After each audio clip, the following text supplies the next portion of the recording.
On the news this afternoon, Rivers State government commits to promote the right of the girl child. Naira gains massively against the US dollar as external reserves continue uptrend, and World Bank remains Nigeria's top creditor as debt hits 152.4 trillion naira DMO. A very good afternoon to you. Many thanks for staying with us. Do you love and care about Rivers State and our peace? If yes, let's build and take her to greater heights. For this is a task you and I must accomplish. My name is Helen Eric Geminiwa. Rivers State Governor Sir Siminala Ifubara has given the construction company handling the Moji Aleto Alesa refinery road project 1 month to complete the job or face termination. Governor Fubara issued the warning during an inspection visit to the site in Port Harcourt on Friday. Sam Big Blubo was there. The project is 6.5-kilometer road which includes a 200-meter bridge and was awarded to Rstv Nigeria Limited in June 2020. But 5 years later, work on the project remains largely incomplete despite several variations that he has granted them, a situation that has drawn the governor's anger. Governor Fubara warned that if the contractor fails to meet the 1-month deadline given to it, he will enforce the earlier decision taken under the State of Emergency Administration to cancel the project. I'm disappointed with the level of performance of this contractor, Rstv. This project was awarded about June in the year 2020 by my predecessor.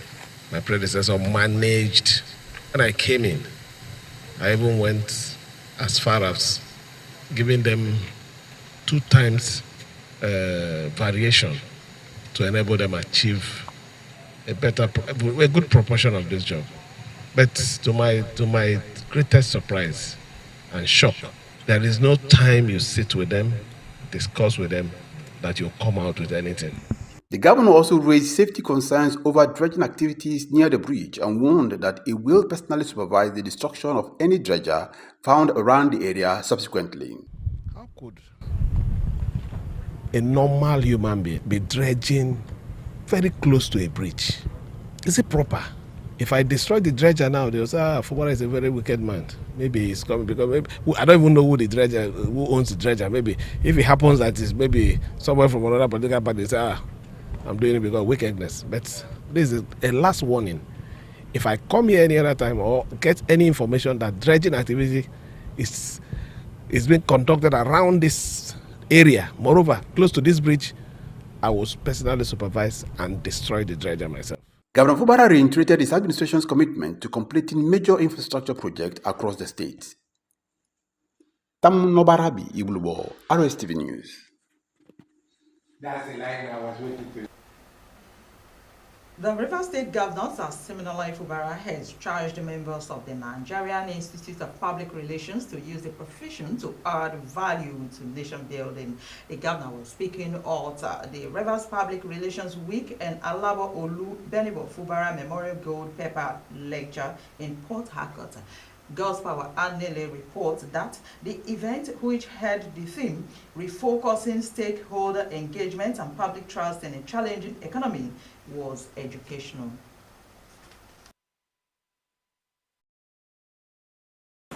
Represented by the state's head of service, Nyengi Brown, Governor Fubara described the theme as appropriate and reiterated the government's resolve to improve accountability and service delivery across every sector. He assured of the determination of the government to partner organizations with core values that will affect lives and the society positively. The state chief executive emphasized that maintaining public trust requires sincerity and promised to look into the decisions reached by the Council of NIPR in the restructuring of the information officers in the ministries, departments, and agencies in order to perform effectively and efficiently in their professional assignments. As custodians of public perception, you must resist the temptation to distort facts or promote narratives that divide rather than unite. The chapter of the Nigerian Institute of Public Relations on this laudable event. May this week's deliberation produce actionable insights that will improve communication, governance, and public trust in our beloved state and nation. President and Chairman NIPR Council, Dr. Ike Neliako, who recorded the history of the Institute, enumerated some achievements recorded since its formation in 1963, stressed that the theme, which focuses on stakeholders, public trust, and the citizens, will go a long way to addressing the contemporary challenges affecting the country. He harped on the lack of trust on the part of citizens, on the leaders, and prayed everyone to add value to nation. The citizens no longer trust their leaders, even young people don't trust their elders, and so on and so forth. So it's very important. And how do we rebuild trust? You rebuild trust by doing things differently. You rebuild trust by doing what the community or the society or the citizens expect you not to do. But then rise above it and do what you are expected to do. Chairman NIPR Rivers State Chapter, Reverend Francis Asuk, the keynote speaker, Managing Director NDDC, Chief Samuel Obuku, represented by his Director Corporate Affairs, Selechi Thompson Wakama, emphasized that the peaceful atmosphere and hospitable nature of the state are for investment and promised that the program will also encourage public relations officers to defend their profession. The time has come for our leaders, both in the government and the private sector, to engage professional public relations practitioners in managing and communicating through sensitive issues. An adequate understanding of stakeholder issues, concerns, interest, and perspective is important for connecting with stakeholders in a manner that ensures collective action. God's Power Anele, Rstv News. Now let's take a look at what the Deputy Governor has said. The River State government has expressed its commitment to empowering and promote the rights of the girl child. The River State Deputy Governor, Professor Ngozi Maudu, expressed this in her goodwill message from the Government House in Port Harcourt on Saturday, 11th October 2025, in commemoration of this year's International Day of the Girl Child. In a statement by the Head Press Deputy Governor's Office, Owupele Benibo, Professor Odu said the state government recognizes the fact that investing in women and girls is critical for achieving endurable growth, peace, and success, stressing that prioritizing the education of the girl child is means to unlock their full capacity and make them agents of positive change in the society. According to the Deputy Governor, the theme for this year's celebration, which is the Girl I Am, the Change I Lead, Girls on the Front Line of Crisis, underscores the resilience and willpower of girls across the globe, especially those in crisis situations who are taking charge and leading positive change. 11th October every year is marked by United Nations as the International Day of the Girl Child, a day set aside to promote more opportunities for the girl child. On that note, we say Happy Girl Child International Day. Moving on, River State Deputy Governor Professor Ngozi Odu says lack of timely information is one of the major problems aggravating the cancer scourge in Nigeria. Professor Odu made this declaration while playing host to members of the African Women's Cancer Awareness Association in Nigeria at the Government House in Port Harcourt. Mavis Victor was there. According to the Deputy Governor, people are getting treatment and doing things that can delay or stop the cancer process from getting to the point of no return, noting that the more we get our people enlightened, the better for the society. Professor Odu expressed gratitude to the Cancer Awareness Association for appreciating her modest contributions to the association, while urging them to link up with some treatment centers to enable them identify, inform, and refer people to the centers. The more we get our people enlightened, because sometimes people die and they say it's spiritual attack or one thing or the other. Yeah, you see if they had information. So it's a good thing that you have started. You can never have too much information on anything. You keep improving. In her remarks, Vice President, African Women's Cancer Awareness Association in Nigeria, Mrs. Celine Oji, said the association was launched last year in Abuja, and the Deputy Governor has been very supportive, adding that they found it such a joy to have her as part of the organization, which necessitated the presentation.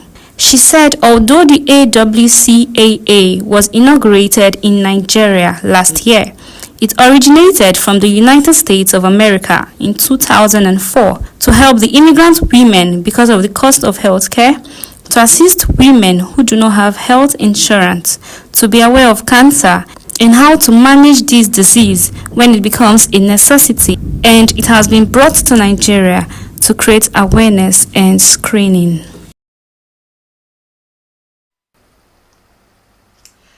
The River State Police Command, in collaboration with the National Health Insurance Scheme, is honored to join institutions globally in commemorating the 2025 Customer Service Week, a celebration of exceptional service delivery and the unwavering dedication of personnel who provide vital support to the public.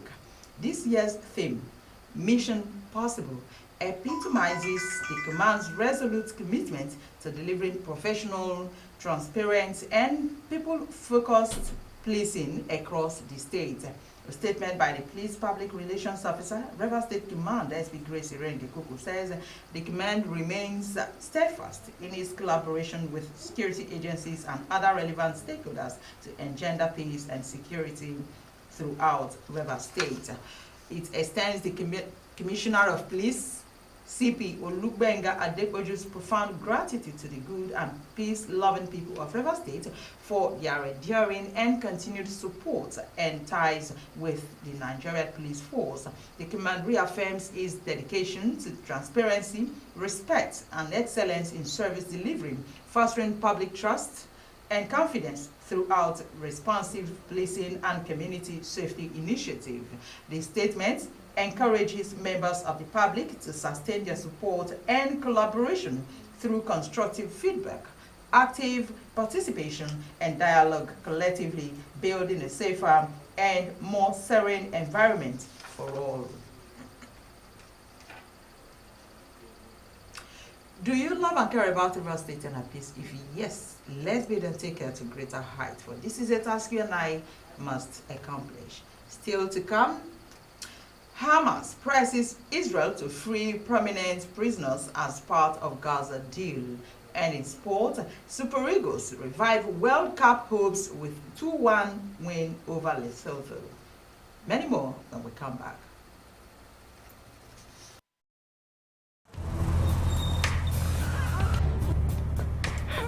I need the police that can respond to emergencies first. I want the equipment I need to do my job.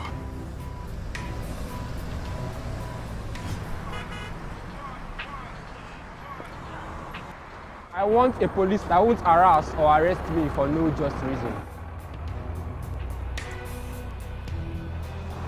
I want to be valued for my work, not feared by honest people. I want a police that won't ask me anything for the boys. I want a decent salary that is paid on time. If it happen with good laws, proper funding, training, and cooperation. If it happen. If it happen. If it happen. This is Rstv World News. We bring you world-class news, accurate, first-hand, entertaining, balanced analysis. Rstv, Channel 22 Port Harcourt.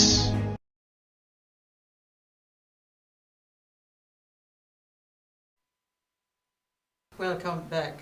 Moving on, Abia State Governor LSOT is set to launch an electric vehicle public transport system tagged the Abia Green Shuttle. as part of efforts to modernize the state's transportation network and promote sustainability.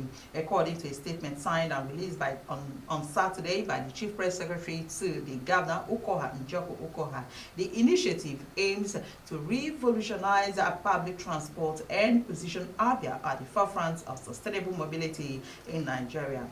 He said the Abia Green Shuttle Service is part of Governor Oti's broader and futuristic vision for a modern and sustainable public transportation system which aligns with global best practices, climate change and environmental sustainability goals. Stating that the project reflects the administration's resolve to embrace cleaner energy sources. He explained that the government plans to acquire 100 electric buses to operate within Abia, Umuahia, and Ohafia, with modern terminals already under construction. The statement further disclosed that the state's sustainable transport system project will reduce dependence on grid electricity by utilizing solar power and battery storage, Okoha said, adding that the initiative will improve road safety, create jobs, and boost economic growth. A look at some business news here. We bring you this report that the Naira ended the week of Friday on a massive gain against the United States dollar as external reserves continued their uptrend. The Central Bank of Nigeria's data showed that the Naira appreciated to 1,455 Naira, 17 kobo per dollar on Friday, up from 1,466 Naira, 65 kobo traded on Thursday. This means that at the official FS markets, the Naira strengthened significantly by 11.48 against the dollar on a day-to-day basis. Report says that Friday's uptrend of the Naira is the highest in the week under review. The last time the Naira reached the first was last week Thursday, when it rose to 1,455 Naira, 24 kobo.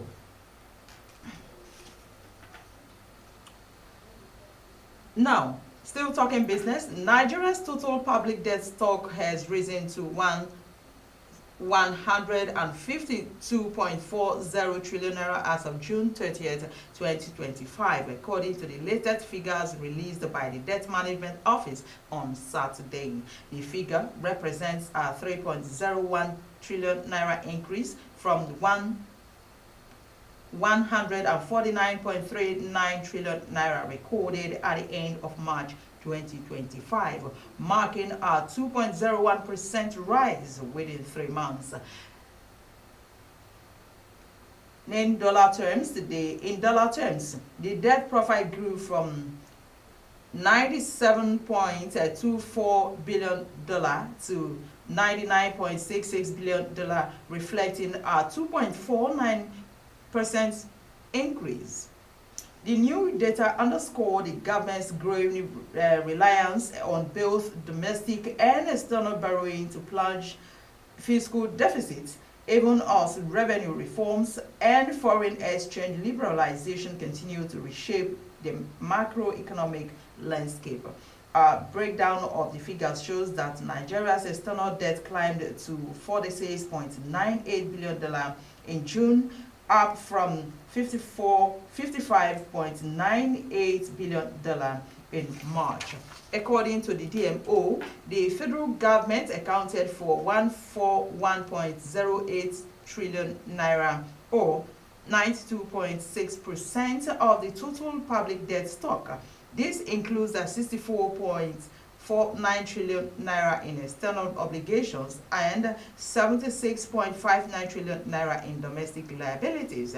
Subnational governments comprising the 36 states and the Federal Capital Territory FCT owed a combined 11.32 trillion naira, representing a 7.4% of total public debts. Of this, $4.81 billion was external, while 3.96 trillion naira was domestic. Nigeria's rising debt comes amid ongoing efforts by the federal government to boost non-oil revenues, curb inflation, and stabilize the naira under its economic reform agenda. While the DMO insists that the debt remains within sustainable limits, concerns persist over the cost of borrowing and exchange rate adjustments.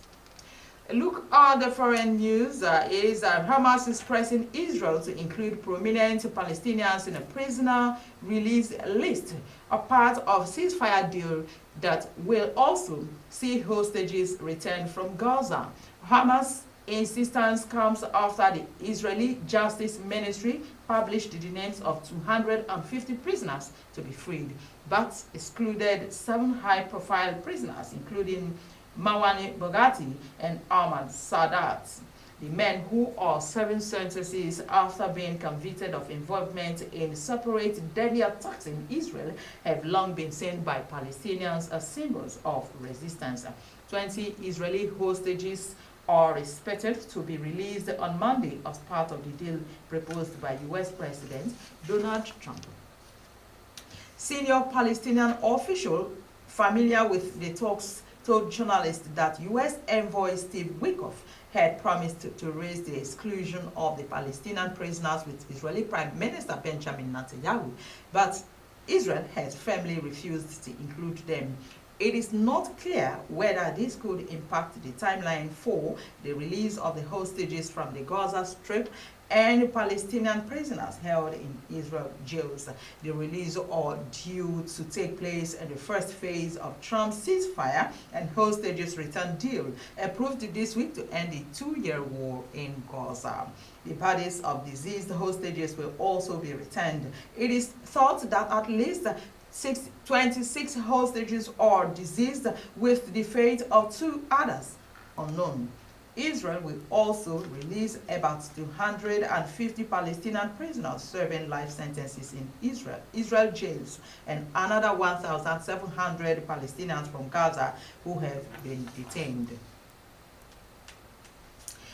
A look at some entertainment stories. A new kid on the Nigerian music block named Bolu, the rapper, has taken center stage, saying he is inspired by Olamide Badoo. Armed with a 6-track album released under Roppongi Records, Bolu the rapper seems to have so much musical promise. The 18-year-old kid, who just graduated from high school, noted that he comes in the meld of Dagreen, Mohbad and Olamide all in one, and also is sure to go places. Born Boluwatife Oluwafemi Moses, Bolu the rapper came into the spotlight after winning a talent competition organized by Oshodi, Lagos-based entertainment company, and held at the famous Roppongi Bar and Lounge, Oshodi, Lagos, with a recording contract for the winner.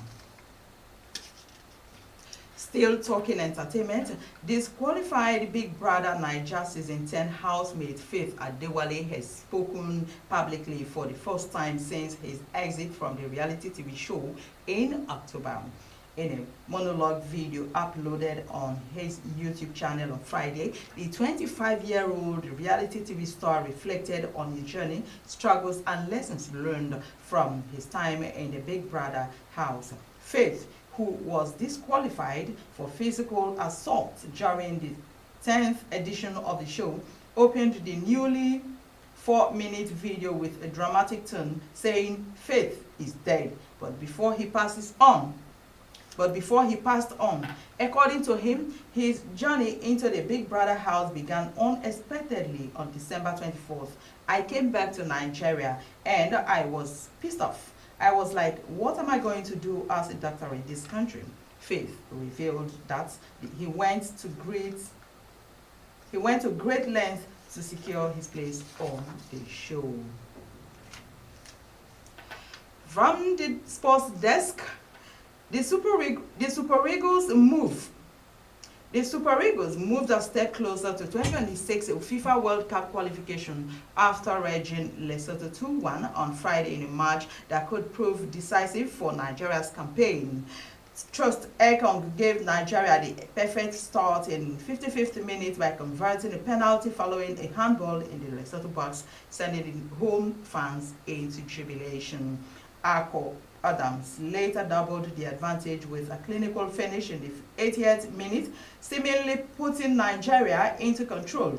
Lesotho responded in the 83rd minute with a goal from Kalake, but the Eagles held firm to secure the crucial 3 points. However, Benin Republic scored in their own match, meaning Nigeria remained behind on points and goal difference in Group C, with only one game remaining in the group. The Eagles' fate is not entirely in their hands. Still on sports, Nigeria Rugby League women's national team, the Green Falcons, are getting a clean sweep when they face Ghana's Leopards in the second leg of their 2-match friendly series on Saturday at the Alaba City International Rugby pitch in Lekki, Lagos. The Nigerians stormed to an emphatic 40-0 victory in the first game last weekend in a dominant display that underlined their growing stature in Africa Rugby League. Loretta Bayere and Faustina Keje scored 2 tries each, while Adeze Innocent registered 1 try and 3 conversions to complete an authoritative performance for the host. Nigeria will compete against Ireland, Fiji, and host Canada for the final qualification spot at the 2026 Women's Rugby League World Cup in Australia and Papua New Guinea. Do you love and care about Rivers State and her peace? If yes, let's build and take her to greater height. For this is a task you and I must accomplish. And that's it on the news. 3 many thanks for staying with us. My name is Helen Eric Jamiwa. Good afternoon.